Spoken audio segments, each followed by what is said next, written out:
To Washington as the government shutdown is coming to an end, at least for now. There is a deal to reopen the government for 3 weeks while talks on border security continue. CitrusTV reporter Gabrielle Caracciolo is here with the latest. Gabrielle? Thanks, guys. And that's right. President Trump and Democrats finally reached a deal to pass a continuing resolution that will temporarily fund the government. The president and other leading members of both parties spoke out about the agreement today. The longest shutdown in government history is drawing to a close today, 35 days after it started.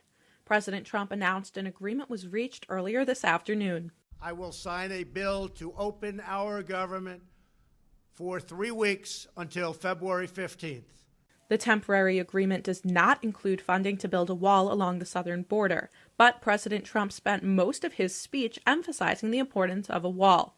Border security is sure to remain at the forefront of the negotiations to reach a permanent solution. If we don't get a fair deal from Congress, the government will either shut down on February 15th again, or I will use the powers afforded to me under the laws and the Constitution of the United States to address this emergency.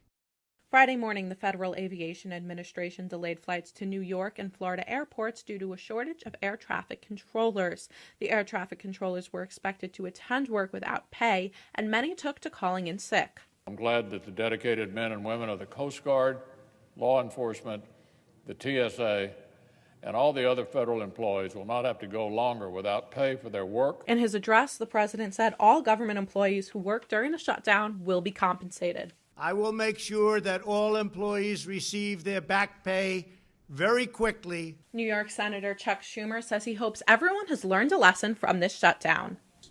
I genuinely hope that this process can produce something that is good for the country and acceptable to both sides. And as for all that back and forth between the president and Speaker of the House Nancy Pelosi over if and when the State of the Union would take place, Pelosi says that once the government is officially reopened, she looks forward to discussing a mutually agreeable date for the president to deliver the State of the Union.